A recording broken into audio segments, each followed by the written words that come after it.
Good morning. My name is Will Clayton, and today we're going to go through a video game data analysis.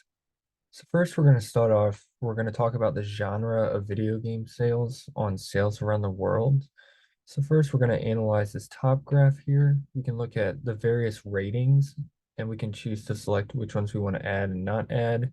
But typically, I would just say stick with E, E10, M, and T, as these are typically the most popular games. So now looking at the colors, the darker the color means that there is more critic count votes towards this, meaning there's a more accurate um, rating towards the game as more values are added into it. And less values means the game's probably a little bit less popular, resulting in less sales. So as we can see, action and shooters are typically the highest critic count games, such as like Black Ops and the Battlefield games. So we'll see a common trend between that and darker colors.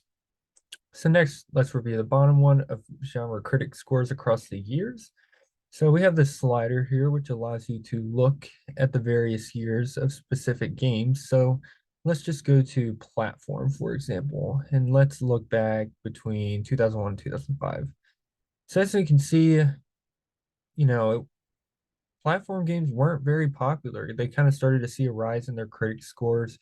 And then, you got a T game in here, but let's take a look at shooter, for example. So yeah, we have a much steeper increase. Shooting games have been much more popular across the years. They've got a very common fan base between them. So if we continue to stretch out, the numbers just continue to increase, and we can see various patterns across different genres of games. So let's move on to our next dashboard. So next, we're going to focus more on the Xbox side. So on this left graph here, we have a graph of the global position of each game based on their critic score. So let's just say we want to look at a game specifically. So let's just look at Fallout 4. Okay, it doesn't want to do that. Let's take another one. Minecraft. Yeah, so we see Minecraft story mode. It was ranked 91st on the Xbox, and as we can see with our little details here, it was on the DS. It had a rating of E, it had a critic score of 83, which is pretty good, and its global sales were 0.77, so not bad. We can use this slider here to increase the amount of games that we want shown. So if we just want to look at, the top 10, for example, we can go ahead, type that in for us, and there we go. We have our 10 values. And then moving down to our bottom graph, this kind of gives us another idea if we want to look at a game more in depth based on their sales across the different countries. So let's go back to Minecraft. So as we can see, Minecraft had global sales of 0.77. So if we look down here, Minecraft, see that in Europe, they had 1.7 compared to the 5.43. Japan has a very small, I mean, we're essentially unable to touch it. North America, 3.23 sales, and then only 0.49 sales for the rest of the world. So next we're going to compare the two of Xbox and PlayStation. So now we kind of look at the genre, and we're also going to look specifically at Europe and North America just because they had the most sales.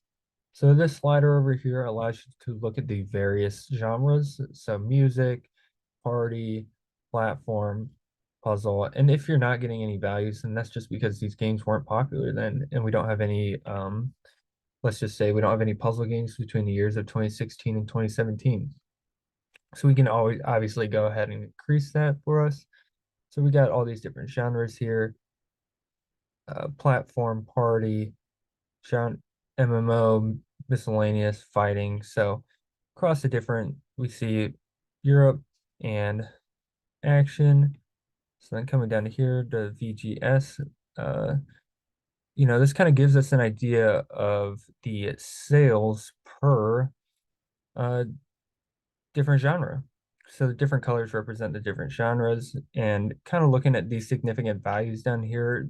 So we'll kind of decrease our slider here. So let's decrease it to, or increase it to 32.77.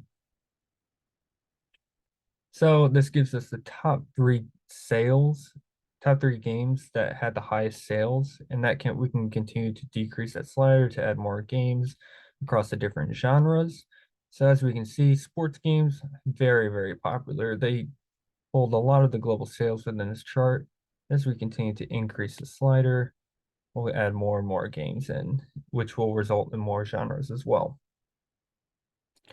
So lastly, we're going to take a look at publisher and their respective games as well as their position. And then we're also going to look at the genre and the sales across different platforms. So let's go to a pretty popular. No, Activision is pretty popular. Yeah, so Activision's released multiple games. So it kind of breaks it down into the different genres, and then it also lists out the individual games and their sales. This looks at the sales for once again Europe and North America for both PlayStation and Xbox. So let's look at some popular games. So Call of Duty Advanced Warfare, super dark red. As we can see, position rank is 6. So obviously it's going to be a very, very dark color. Looking at the sales, we can see that for Europe, Call of Duty Advanced Warfare was much more popular for the PlayStation 4 than the Xbox One was. Let's take a different look at somebody else with less games. EA got very, very popular games.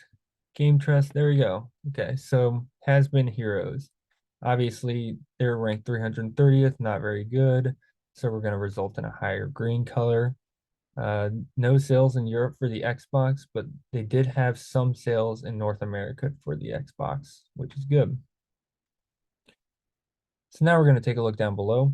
We're going to look at the sales across platforms. So platforms being the different types of devices you are able to play the games on.